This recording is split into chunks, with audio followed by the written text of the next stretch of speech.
This week's parasha, Parashat B'Shalach, obviously action-packed, many huge and significant things that are happening in this week's parasha.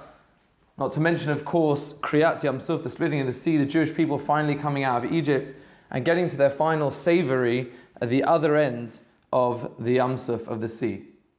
But what we're going to deal with tonight is something that is relevant very much today and really requires a lot of thought and understanding.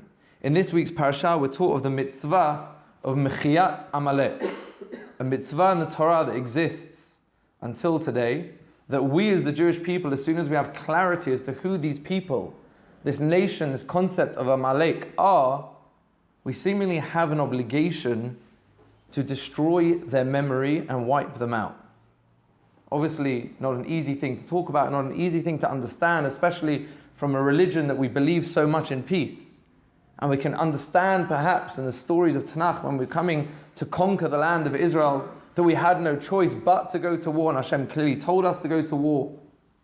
But nowadays, to have an understanding that there exists a people perhaps that we need to wipe out, doesn't sit so comfortably with us. So what we need to understand, what we need to explore is, who are these people Amalek? What makes them so bad?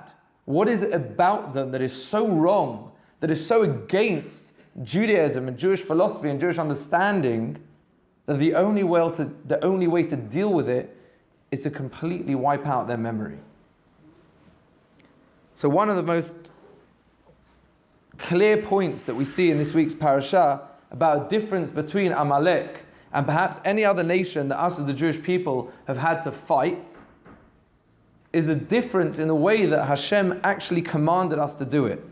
For example, we know we were just coming out of the exodus of Mitzrayim, being in the land of Egypt for 210 years. And we had a battle, we had a fight with the Egyptians, and Hashem, 10 makot later, battered them again. What exactly the makot represented, we'll go into in a minute. But then eventually, we go on our way. The Egyptians chase us out. What they were thinking to chase us out was also a bit of a pella. What were they doing? After 3 makot, maybe they thought to let us out, then another 3, then another 3, then makat b'chorot. After everything they went through to still chase the Jewish people, maybe we'll get to that a little bit later. But what's interesting, what I want to point out is this contrast.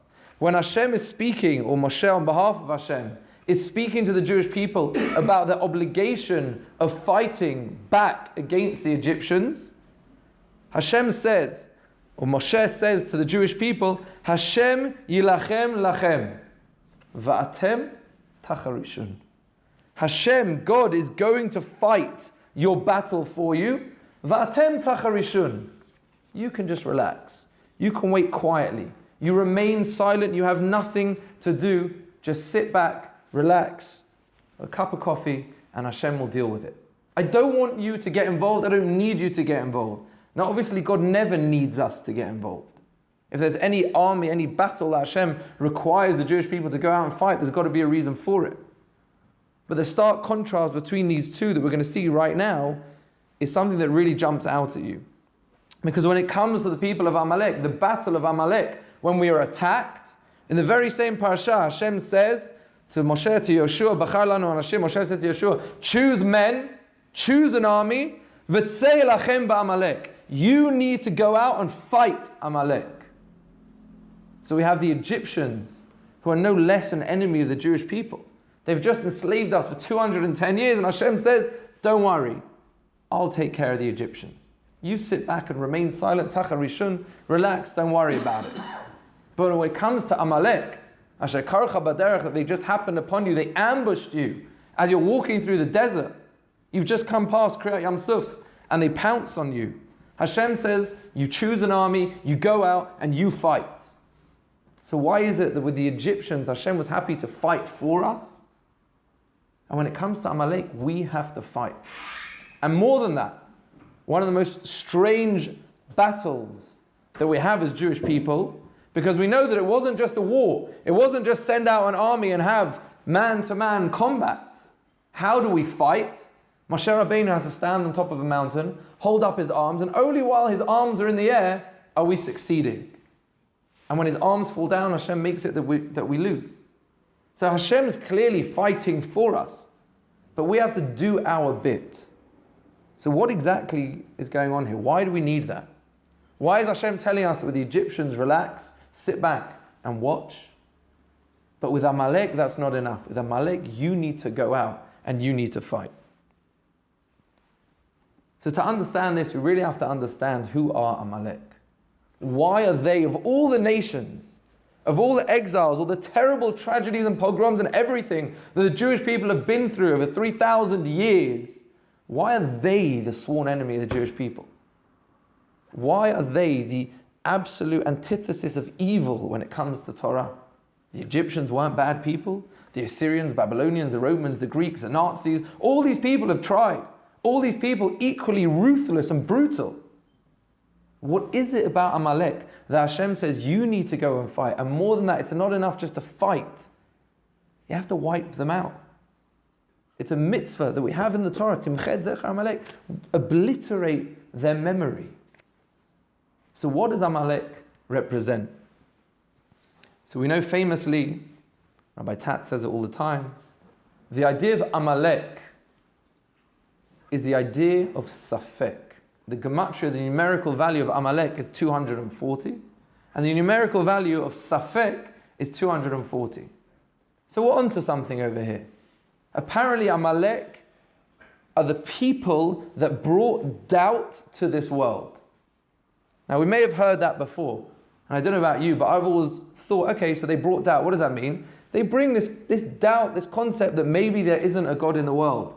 Maybe that's the doubt that they brought to us. Someone even told me Dvar Torah this week that fits beautifully with that idea. That Amalek are the people that bring doubt of the existence of God to this world. Now I'll tell you why I struggle with that. It's not so simple. Amalek as a people, Chazal tell us, Mefurash clearly, specifically talking about Amalek, it says they are makir et Hashem umitkaven limrod bo. They recognize that there is a God in the world, they acknowledge God's existence, but they choose to rebel against him. So they know that there is a God. They know that he exists. More than that, where is the source of Amalek? Amalek is a descendant of Esav. Now, did Esav believe in God? Esav, we know, may not have been the greatest of people. He may have not kept the mitzvot. But we know clearly they believed in God. We know clearly they had a concept of a Borei Olam. How do we know that? What did Esav get so upset about? The brachot. His brother Yaakov stole the brachot. Now he wasn't just so upset with Yaakov, he was upset with Yitzchak for giving it to him. And when he found out what happened, he demanded from his father that you need to give me a bracha. And what was the bracha that he so wanted? Vayiten lecha Elohim mitala shamayim. Hashem should give you bracha, should give you parnasah. If he doesn't believe in Hashem, what does he want this bracha for?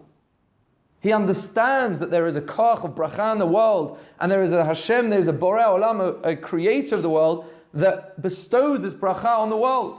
And that's what he wants in. I want that bracha. So Esav clearly knew there was Hashem. He clearly acknowledged and understood this concept of a Borei Olam. And yet he went on his own way.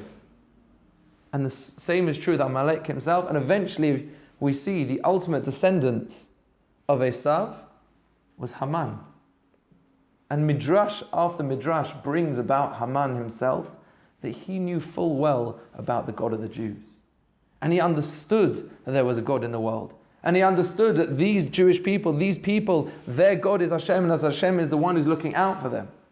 But he still wanted to fight, not because he didn't believe in God, not because he didn't acknowledge the existence of God, but he believed that there was something to fight against. So what we need to clarify is, what is it that Amalek represents? What is it that they're fighting against? And why is this called Safek? Why is this doubt? What is the doubt that they brought to the world? So if we look clearly at the Ma'amar Chazal, it says, Makiret Borav, Makiret Hashem, or Mitkaven Limrod Bo, which means literally they acknowledge God's existence, but they chose, mitkaven, they made a conscious decision to rebel against him.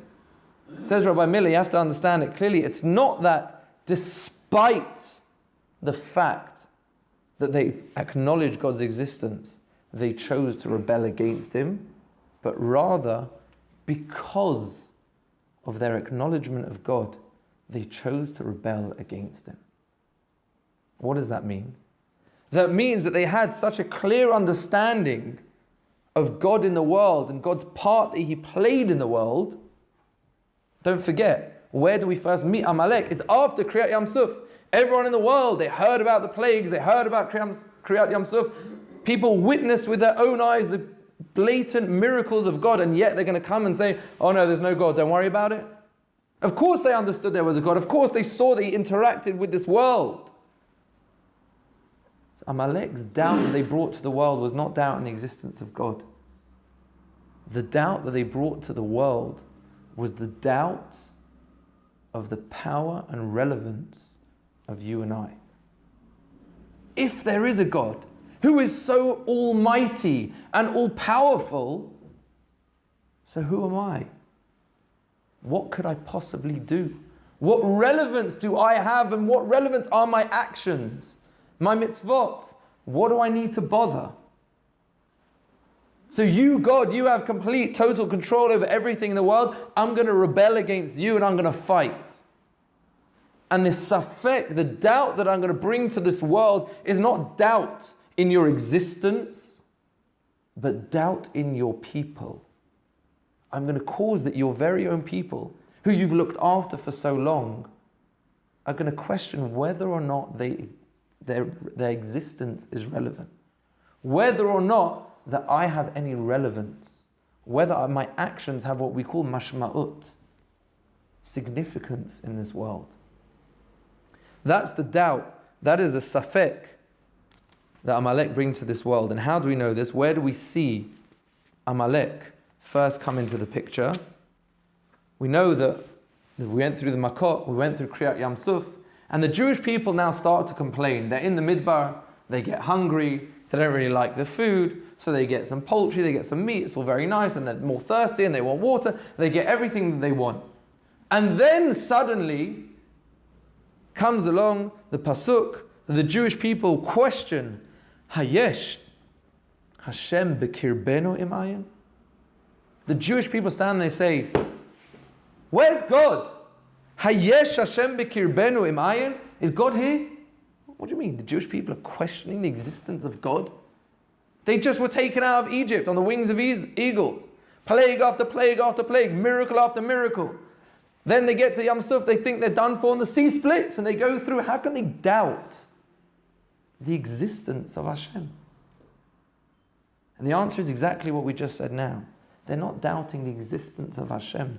Look carefully, it says, Hayesh Hashem bekirbenu imayin. Does God exist within us or not?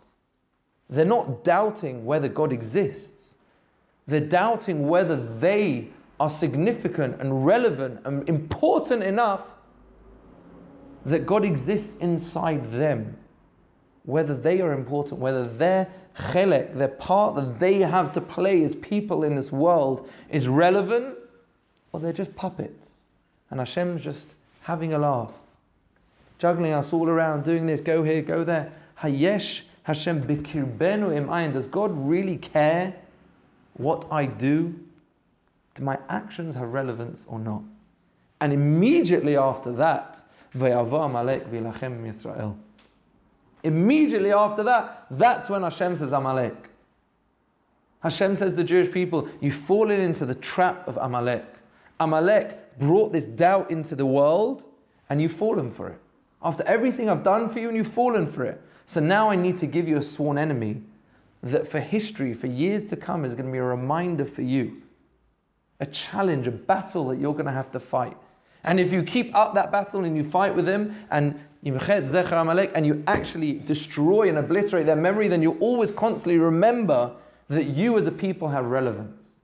But if you don't, if you let Amalek to dwell amongst you, you will doubt yourselves for eternity.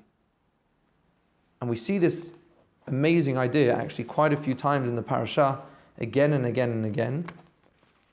But I want to go back a little bit just to go through one of the earlier sources where we see a beautiful, beautiful idea.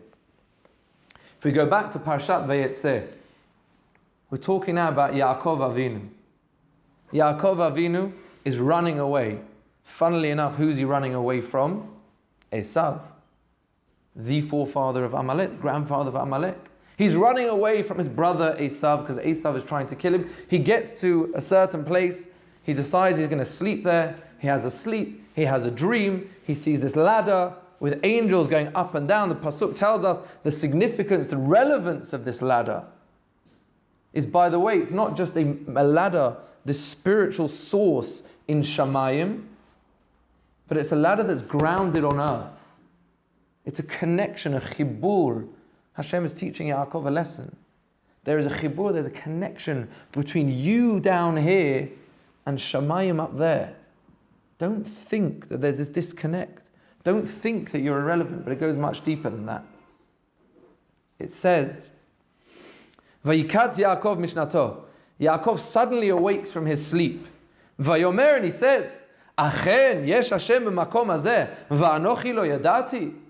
Could it be that Hashem is in this place and I didn't realize? Meaning, through his dream, he understood that the place that he's sleeping is a very holy place, a very important and relevant place where the Shekhinah is resting. And a Pashut Pshat level, on a simple level, what that means is, he didn't realize to the extent that the Shekhinah was Shoreh in this place. He didn't realize the extent that Hashem's presence was here. But on a level of remez, there's a beautiful pshat I heard in the Shem of one of the early Mukubalim. He says beautifully like this. He says, if you look at the pasuk, it says, Achen, Aleph Chaf Nun, Yesh Hashem b'makom hazeh, va'anochi lo yadati. And I didn't realize. I'm going to introduce you to a concept that we're going to talk a little bit more about in a minute. But there's something called the Kisei HaKavod that exists on another realm. Something called God's throne. And we're told that the throne that the Shekhinah sits on has 4 legs, like any other throne. And each of those legs represents a midah with which Hashem channels his energies and kochot into this world. It's one of the ways that he's manhig the world. So if there is a certain leg that represents a certain concept, through that he is madrich the world. So what these legs are very relevant. And what are these legs?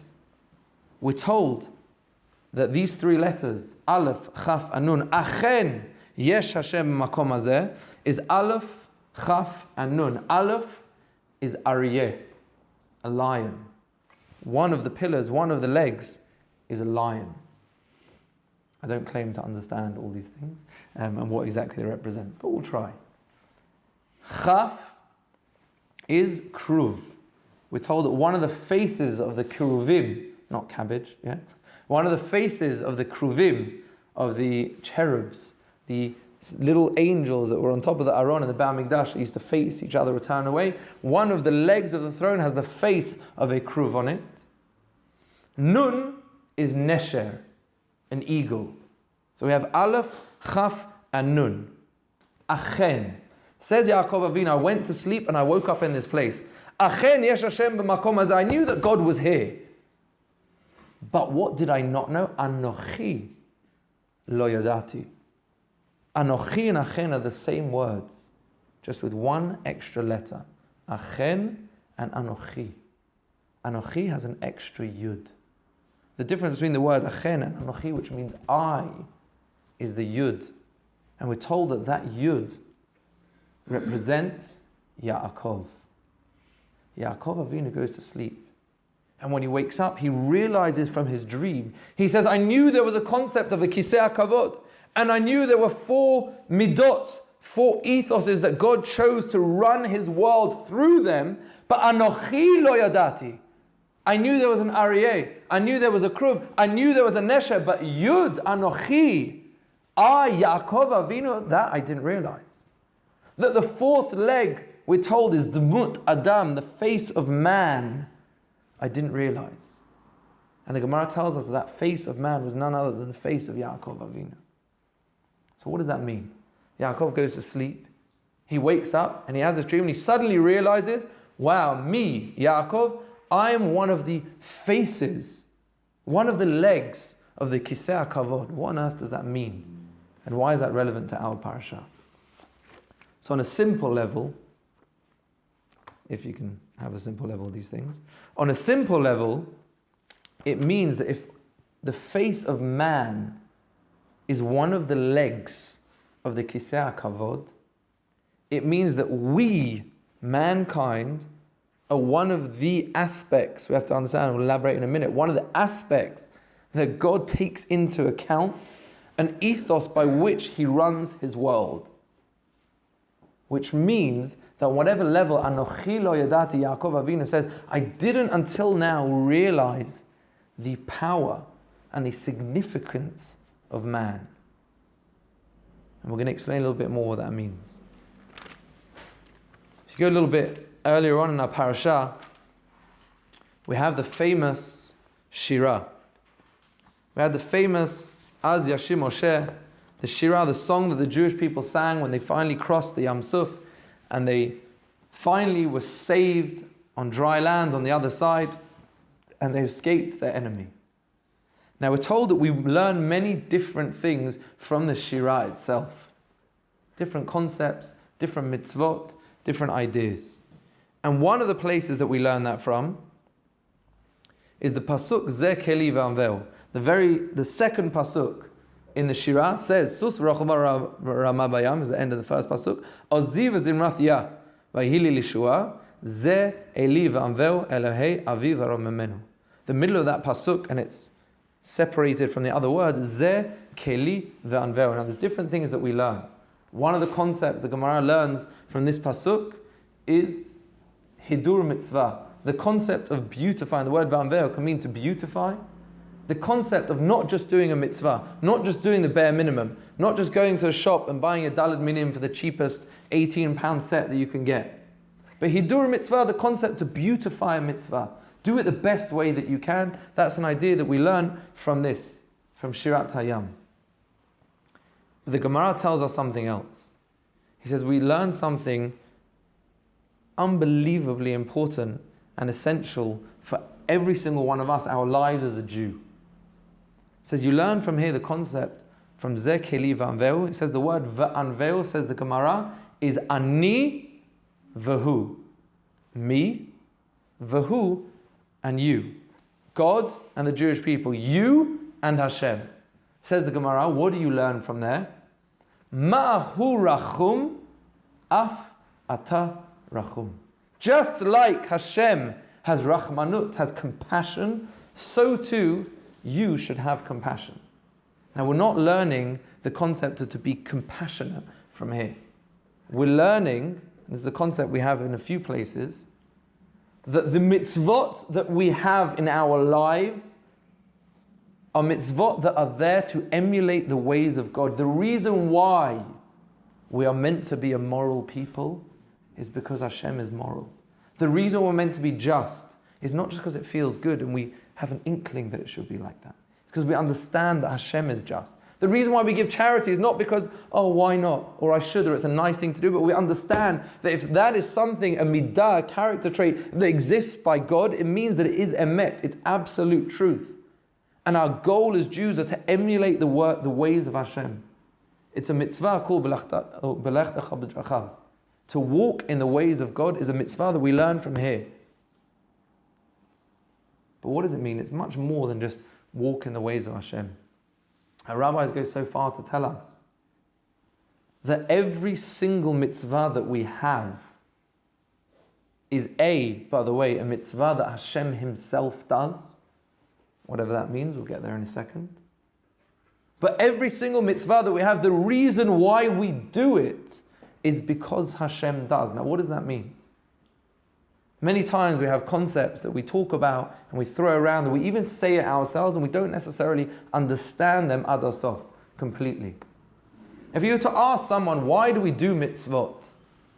If they're a thinking person, they might tell you know why we do mitzvah. If they've maybe read around a bit or had somewhat of a decent education, they may tell you know why we do mitzvah? To become closer to Hashem. It's beautiful. What does that mean? To come closer to Hashem. I always ask this question to my students. What does it mean to be close to Hashem? Normally I actually do a little bit of entrapment. We start talking about the concepts of why do we have mitzvah, and why do we exist, and why do we have the Torah? And I'll say to them, because you should know, whenever you as a rabbi ask a question, your students will always answer not what they're thinking, but what they think you want to hear. So my disclaimer when I teach students is always, please be honest. Don't give me the answer that you think I want you to say. Be honest. But before I tell them that, I will ask them, why do we do that? And someone will say, to get close to Hashem. And I'll say, oh, amazing, wonderful, you're right, perfect, brilliant answer. What does that mean? So I say, oh, you, Simon, you're 6'2". I'm 5 foot, not very much. You're a lot taller than me, right? Yeah. So you're closer to Hashem? No, obviously not. Right, so what does that mean? And more than that, ask any 3-year-old who's been to kindergarten, and they'll tell you, one of their Yud Gimel Ikrim, one of their principles of faith is, Hashem is there, Hashem is there, Hashem is truly everywhere, right? Up, up, down, down, right, left, all around. Reminds me of one of my favorite stories. Sorry, slight tangent. One of my favorite stories, I can't let it go, with my eldest son. When he was couldn't have been more than 2.5. We were living in Israel. He'd probably just learnt this song in Gun in kindergarten. And I'm putting him to bed at night, and he says, Daddy, is Hashem everywhere? So I said, well, yeah, that's how the song goes, right? So he says, but everywhere? I said, yeah. He says, is he in our house? I said, I hope so, if we do things right. Is he in my room? Yeah. Is he in my cupboard? I'm thinking he's going to start having nightmares of Hashem jumping out in the middle of the night. I said, yeah, He says, is he in my cot? I said, yeah. He goes, is he up my nose? And I was stuck. Because on the one hand, if I say no, I'm a kofar, I'm blasphemy. You told him that. If I say yes, I think the image that he would have of our Creator wasn't exactly the right one. So I was stumped, and I did the good old parent thing and said, oh gosh, is that the time? Go to bed now and don't ask so many questions. But we're told Hashem is everywhere. So if Hashem is everywhere, how can you be closer or further away? In fact, we talk about these holy places. We go to the Kotel and people say, wow, I feel so close to Hashem. Why do you feel closer at the Kotel than in my back garden? Now, there is a concept. Not for now, we don't have time to go into, but there is a concept of being certain places having more Kedusha, or the Shekhinah being Shoreh in a certain place more than that. But it could be that there's not more of a Shekhinah, there could just be more of a lack of Tumah, something that blocks us feeling the Shekhinah. But we have to ask the question, what does it mean to be close to Hashem? It clearly isn't this physical concept that we have. And I heard an idea in the name of Lawrence Kellerman in Yerushalayim. He said something beautiful. He said it so simply, so profoundly, it's stuck with me for a very long time. He said the reason why we struggle is because we're trying to define spiritual concepts with physical terminology. It just doesn't work. It's not the same playing field. He says you have to define it differently. He says, listen carefully. He says closeness in the physical world is measured in distance and proximity.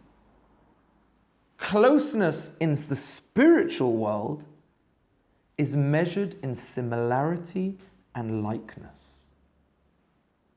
The more similar you are to Hashem, the closer you are.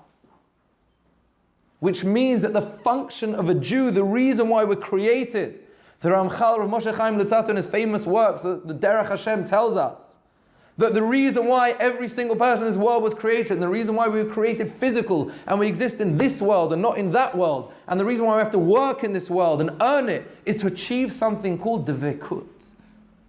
Dvekut, in modern Hebrew, devek is glue. Dvekut means to cleave, to draw near to something. The whole idea of dvekut, the way that we cleave and we cling to Hashem, is by emulating His ways. The more similar you are to Hashem, the closer you are. So we have this concept of Zekeli Vanveu Ani Vehu. We have to be similar to Hashem, and we learn it from here. But Rav Miller points out that we're in trouble. He says it's very nice. You have a concept, to walk in the ways of Hashem, to emulate, to be like Hashem. Now obviously that's limited to some extent. You're not actually going to become an infinite being. But he says aside from that, we're in trouble.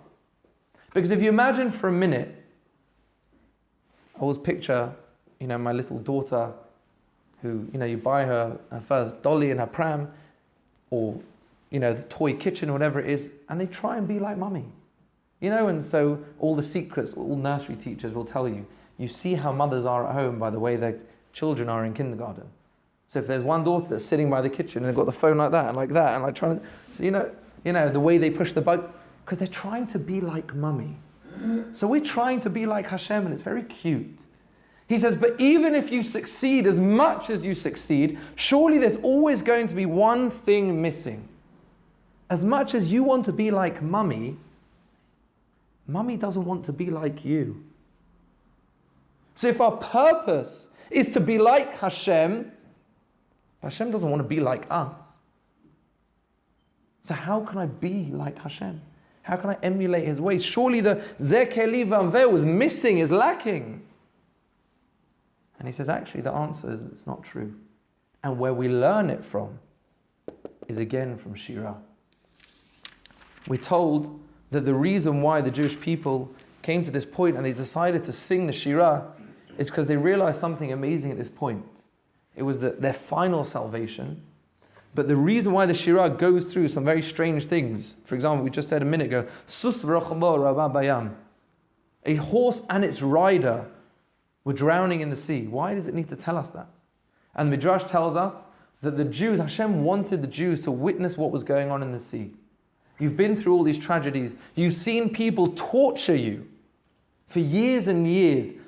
I want you to witness the consequence of their actions. And it says that the nicer the Egyptian was to the Jew, the quicker and less painful was his death. But that Egyptian that everyone hated and tortured everyone and enjoyed the fact that he was torturing the Jew, he was tossed and turned and flipped from side to side and spent a long, long time dying a painful death. Why would Hashem want them to see that? More than that, sus v'rachvo, a horse? What did a horse do? Why did a horse need to suffer? And we're told because the horses, even though they didn't have free will, we know that in order to get reward, you don't need to have free will. The dogs are rewarded for not barking when the Jews left. Animals can be rewarded, things can be rewarded whether they chose to act in that way or not. They don't get the reward of making a conscious decision, but they get, and so too, horses can be punished because they helped the Egyptians. So even the horses were punished. Chazal tell us, we learn from here an amazing concept called midah keneged midah. That in the same way that every single thing is exact, everything works out exactly. Midah keneged midah. Someone gets what he deserves. The youth today will call it karma, revenge, or whatever. You're getting what's coming to you. Now, Hashem doesn't believe in karma. You're not getting what's coming to you. Rav Miller explains that from here you actually see that the concept of midah keneged midah is something unbelievably powerful. And the interplay between these two concepts of Zekeli Vanveu, ma hu af ata, just as Hashem is, so too you should be, and midah keneged midah is unbelievably powerful. He says, what does midah keneged midah mean? The Midrash tells us, Ra'a shifcha layam ma shelo ra'a Yechezkel ben Buzi. The lowest level of Jew who crossed through the sea witnessed in Kriyat Yam Suf what one of the greatest prophets, Yechezkel ben Buzi himself, never witnessed. What does that mean? The level of prophecy. What? Why Yechezkel? Why not? How can the shifcha, how could a person who is on the lowest level be on that level? What does that mean? And it tells us, Midrash tells us, what does it mean, Ra'ah Shifcha Layam, that even the lowest level Jew at the time of Kriyat Yam Suf saw the level of prophecy that even Yechezkel ben Buzi didn't see, because Yechezkel was mentioned not because he was the greatest of all prophets. There were greater prophets in Yechezkel. We don't know who was the greatest. But there were people that we ascribe greatness to. And perhaps Yechezkel wasn't the greatest. So what is specific about Yechezkel? This comes back to our Anochi. Yechezkel was the one who saw Kisei HaKavod. And he sees the Kisei HaKavod, and like Yaakov Avinu, he realizes something that you and I never realized. And the Jewish people before this point never realized. He looked up and he saw Demut Adam. He saw that one of the foundations of the world that supports the Shekhinah is man. Midah keneged midah doesn't just mean tit for tat. It doesn't just mean you're getting what's coming to you. Midah keneged midah that we saw in Kriyat Yam Suf is that the way that Hashem chooses to interact with this world is dependent on me and you. We, measly human beings, decide how much and in what way Hashem interacts with us. If you choose to do good, then Hashem will bestow good. If you choose not to, then the opposite. If you choose to fight, then you choose to fight. If you choose to be a kli, you choose to receive it. The way that we act in our lives determines the way that Hashem interacts with this world. This was something, by the way, that the Greeks could not comprehend. We just had last week's parasha, the mitzvah of Kiddush HaChodesh. What's the first mitzvah given to the Jewish people as a nation, Kiddush HaChodesh. Why is it the first mitzvah? It happened to be one of the things that of the three mitzvot that the Greeks outlawed in the Hanukkah story was this, Rosh Chodesh. Kashrut, I could have understood. Brit Milah I understand, Shabbat I understand, but Rosh Chodesh, it's a big deal. The Maharal explains that Rosh Chodesh is something unbelievable. Rosh Chodesh is not saying that there's a calendar and Hashem will tell you when the Chagim are. And the Ramchal explains the Chagim aren't just, it happens to be that, the Jews came out of Egypt, so we'll celebrate. And there was a miracle here, so we'll celebrate. And Yom Kippur will do tshuva. On each of the Chagim, the Ramchal tells us there is a special koach, an aura that exists in this world that Hashem chooses to bring into the world at exactly that point. And when that happens, the day that happens is not dependent on Hashem. We decide. We go out and say the moon came today or the moon comes tomorrow. We decide when is Rosh Chodesh. And when is Rosh Chodesh defines now when will Yom Kippur be. When is Rosh Hashanah? When is Pesach? We, so to speak, are telling God when and how to do His job to bring these kochot into the world. That's something the Greeks couldn't fathom. And it's something that we didn't understand until the Jewish people saw midah keneged midah. So the Jewish people at the Yam Suf saw something amazing. They saw, you know what? Midah keneged midah. Hashem chooses to act based on the way that we act.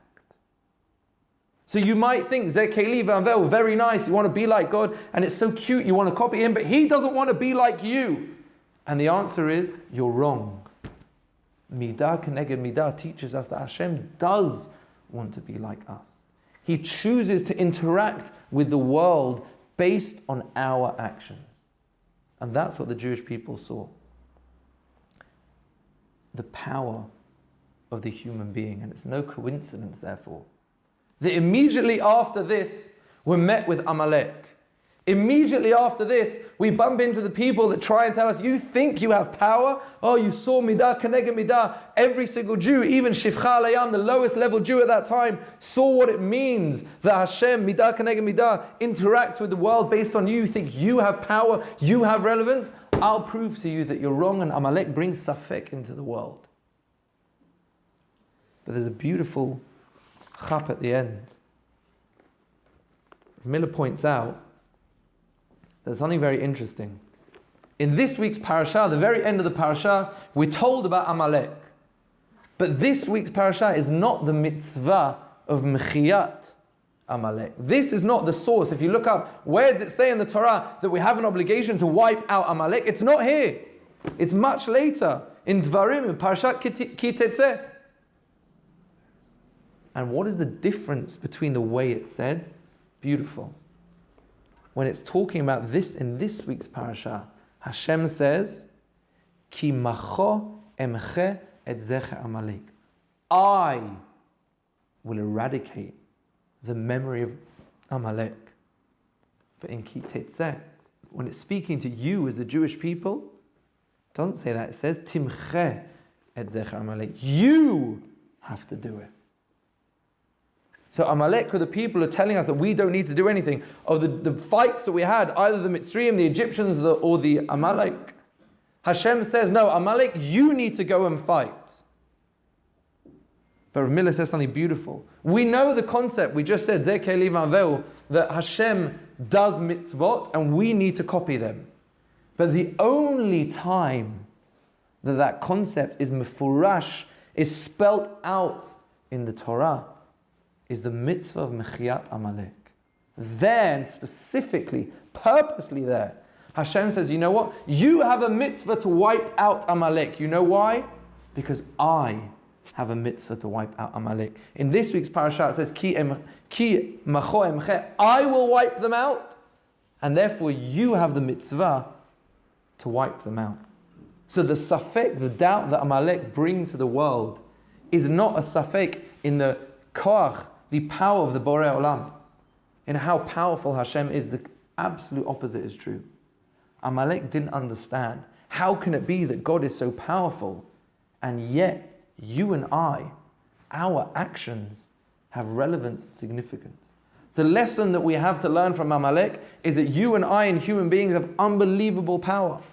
And we have a mitzvah to copy the ways of Hashem and emulate the ways of God. And the mitzvot that you do have mashma'ut, have consequence and relevance. The Nefesh HaChaim, Ruchaim Volozhin, wrote an entire book trying to explain to people, do you realize the power of your actions? When someone does an Averah, he says they destroy olamot. And when a person does a mitzvah, he creates worlds in another realm. The power of the human being is something that we underestimate. Is the safek, is the doubt, the blurry vision that Amalek brought to the world. A beautiful story just to end with. My wife told me last night, worked out pretty well. I said, do you have a good story about the power? And she said, no, but listen to this. And she told me the story. I said, that's perfect. So there was a couple that got engaged, Baruch Hashem, and the minhag in their family was that the grandmother of the Chatan would be the one to buy the ring for the Kala. Would have made our lives a lot easier. Yeah, the grandmother decided she's going to buy, and not just any ring, she was very wealthy. She would buy the ring and the Chatan would give it to the Kala. Beautiful, stunning diamond ring, worth thousands of pounds. So her next grandson got engaged. She goes, she buys the ring, she gives it to him, and the Chatan gives his Kala this beautiful, beautiful diamond. They get married, comes to Shabbat, Sheva Brachot, and she comes to the table and she's lost her ring. She can't find it. And she's panicking, what do I do? Where could it be? And she's looking all around, should I tell anyone? Should I not tell anyone? I can't tell my in-laws I've lost the ring, they'll go mad. I don't even want to tell my husband, maybe I should, maybe I shouldn't. She's looking all around frantically. Eventually she tells her husband, he starts looking for it. Word gets out that this girl's lost the ring. Everyone's looking for it. And she said one of the most difficult parts of searching for that ring was that her in-laws came to her house to search her house. It's bad enough when the mother-in-law comes round to her daughter-in-law's house. See how clean it is. See what state it's in. They went into their bedroom to look for the ring. They turned their closets inside out to look for the ring. But they couldn't find the ring. And for months and months, they made fun of the fact that she was irresponsible and she couldn't even look after a ring, something so valuable. And it was always the running joke, pass the salt. Oh, don't give it to her, she might lose it. Oh, can we, anything to do with responsibility. She was where they poked all their fun. And it really hurt her. It really got to her. And even at times her husband would be guilty of the same thing. And eventually it got very, very bad. Until one day, many months later, her husband puts on a jacket that he hadn't worn since Shabbos Sheva Brachos. And he puts it on, feels something in the pocket, and he takes out the ring. And his wife's looking at him. After all this, after everything I've been through, I've been the one, and you had it? He says, oh, I'm so sorry, I'm such an idiot, and this, and I'll tell everyone it was my fault. And she's like, it's too late, the damage is done now. And for the next few years, it turns around the other way. She's making fun of him. He's the one that everyone's making fun of. And she's saying, oh, you this and you that. Because everything that she'd been through, all the pain that she'd suffered, she felt was his fault. Anyway, a few years later, she decides, you know what? I'm trading in this ring. I'm going to sell it and buy a different one. It's the mazal, whatever it's caused too much trouble, I'm going to get rid of it. So she says, I know there's a family custom. My grandmother-in-law always buys her ring from this dealer. So I'm going to go to him, ask him how much it's worth, how much he'll give me for it, and I'll choose a new one. So she takes the ring to the guy, and she says, hi, I'm so-and-so's daughter-in-law. She says, yeah, of course, he knows that, one of his best customers. And she says, look, nothing personal, whatever, but can I trade in the ring? He says, really? Yeah, okay. So she gives him the ring. She says, come on, she bought it from you. You should know how much it's worth. And he looks at her and he says, lady, I didn't sell you this ring. I didn't sell your grandmother-in-law this ring either. This is not my ring. She says, don't be silly. Of course it's your ring. She said she buys all the rings from you. Don't you remember a few years ago, and my husband, he got engaged, he came to you, he says, yeah, I remember. He says, but that's not my ring. And she says, I'll prove it to you. I have the receipt at home. We keep the receipts, insurance purposes. We keep the receipts. I'll go home, I'll get the receipt, and I'll prove it to you.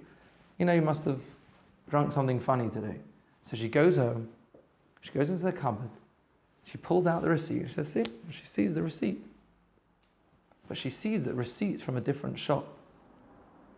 But more than that, she sees that the receipt is from a different date. It wasn't the year that she got married. It happened to coincide with the week that her husband found her ring. She realizes that her husband felt so bad for her that he went without her knowing. He took a loan for thousands of dollars and bought an exact copy of the ring. And instead of just giving it to her, he made out as if he had lost it. That is the power of a human being. We're put in this world because we as humans have the ability to change people's lives. We have the ability to change our own lives. We have the ability to build a connection with Hashem in a way that we emulate His ways. We become more godly. It can be a smile. It can be a nice word. It can be a pound coin to someone who needs food. It can be anything. The mitzvot are unbelievable. And every single one is an opportunity to be closer to Hashem, an opportunity to emulate His ways, but also an opportunity to be mocheh, to eradicate the doubt, the safek that Amalek brought to the world, and say to Amalek, you think that people don't have power and we're irrelevant? We're going to prove you wrong. Hashem gave us the unbelievable power with the unbelievable responsibility to do what we can to change this world and make it a better place where everyone walking around it is not just a good person, but a godly person. Thank you.